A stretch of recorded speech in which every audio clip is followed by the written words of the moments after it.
Hey, thanks so much for finding the video. Do us a favor. If you haven't done so yet, please subscribe. And be sure to leave your comment. We love to interact. Enjoy the video.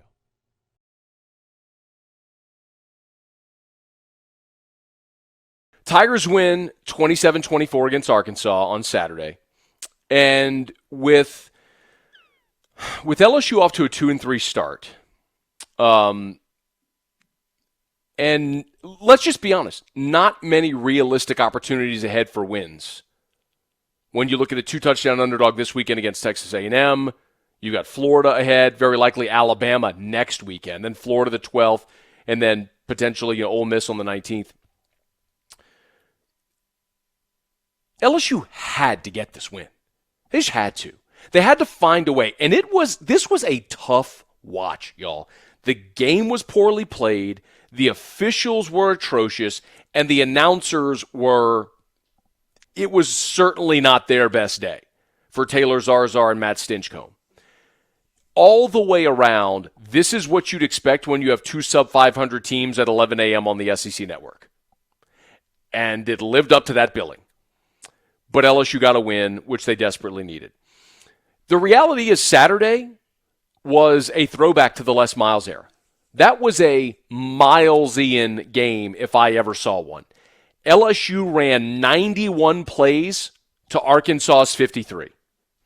LSU dominated time of possession 41-43 to 18-17.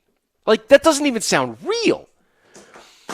Arkansas was down to 6 total defensive linemen. Arkansas was 0 of 10 on third down. You won the turnover battle, and you needed a blocked field goal at the gun to avoid going OT.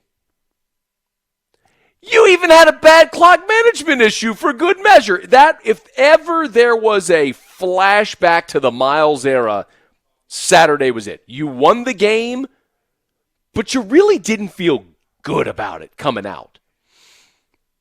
But they needed the win, they got the win, and now they move on. A few observations from my vantage point about Saturday's win for LSU.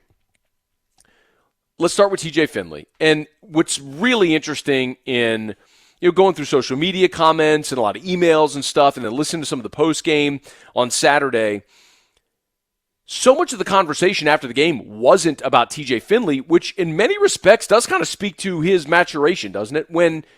When you can have a freshman quarterback starting and your commentary doesn't immediately default to the freshman quarterback, I think that's a sign that he's growing up. But Finley was really good. 27 of 42, 271 yards, 2 touchdowns, did not turn the ball over. That was a huge difference from the Auburn game, of course, where the 3 turnovers by Finley led to 21 Auburn points, and that's what flipped the game. He protected the football on Saturday, and that was key. And maybe most importantly is he led a game-winning touchdown drive. You're down in the fourth quarter, you put the ball in the hand of your freshman quarterback, and he leads you on a game-winning drive. And on the game-winning touchdown, nothing's there. He buys time. He finds Jeray Jenkins and puts it low where the defender couldn't get it and his receiver could.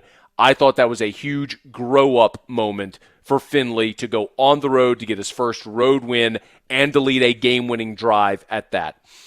Defense is still giving up too many big plays. I mean, this is a broken record at this point, but plays of 65, 51, 50, 29, and 29. LSU to this point in the season, and I'll tip my cap to T-Bob. He did this research. I saw him tweeted earlier today. 9 plays of 50 or more yards. Let me say that again slowly. LSU through 6 games has given up 9 plays of 50 yards or more. That is the most in college football. This is just so abnormal. It is so atypical from what we usually expect from an LSU football team, especially from an LSU secondary. But here we are.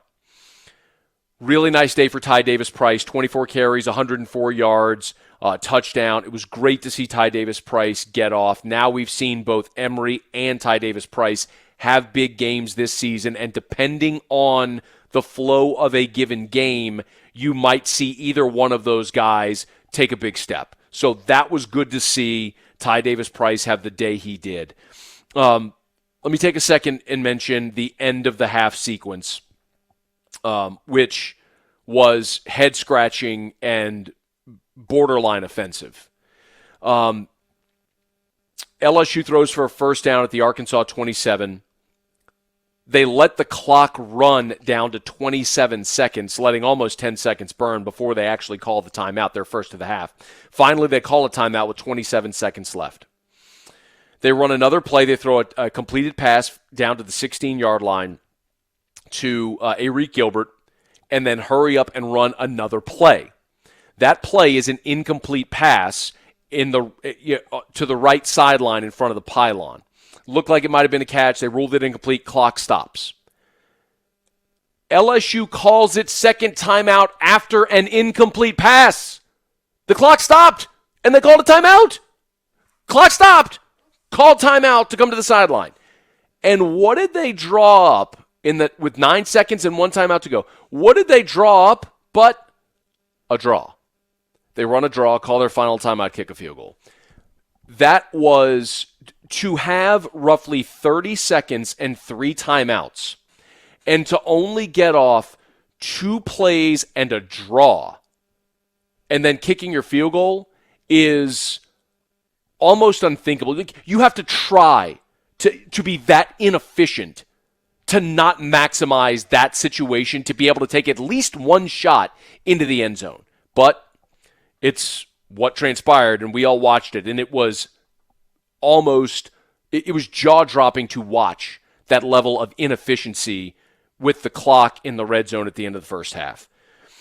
I know a lot of people were talking about the officials and the broadcasters, and we can get into that as well. I thought both were atrocious, from calling Dale Rosenthal one of the best left tackles in football to the inconsistency on the targeting calls, which were basically identical. Both were good calls. I hate that rule, as we have talked about so much over the years, but throwing those young guys out of a football game for essentially doing what they're taught and not leading with their head is just massively absurd. And now it not only affects one game, but 2 games. If you're Jalen Catalon from Arkansas, I feel bad for him. But Matt Stinchcomb couldn't have been more inconsistent on the 2. They would not let the Emory fumble, which was reviewed. They would not let that go, although I think the officials got that call right because there was no clear recovery. You had Faucia, the defensive back from Arkansas, ripping the ball out from the bottom of the pile when you couldn't tell clearly who had it. There was the Frank scramble where he was clearly down at the 16, reached the ball forward. They had to review it. The broadcast crew was saying, he clearly got it. The next, like a split second later, almost like it was out of a movie, the official saying, after further review, the runner was down at the 16. It was an awful watch. The officials, the broadcast, the play on the field, it was a really brutal watch, but you got the win. You got the win. You're at 500. Hopefully that's a little bit of momentum you can take into this week going on the road against Texas A&M, where you find yourself a 2-touchdown underdog. And Tigers are going to have a big effort to give themselves a chance this week on the road in College Station. But they made it 5 in a row against Arkansas, and we've talked so much this year where you have the elite in the SEC, and then you have this hodgepodge of average to bad. And where does LSU fall in that ranking? Well, beating Arkansas is a good step to elevate yourself up that ladder a bit. Hey, thanks so much for watching. Please leave your comments. I love to interact, and be sure to hit the red subscribe button below.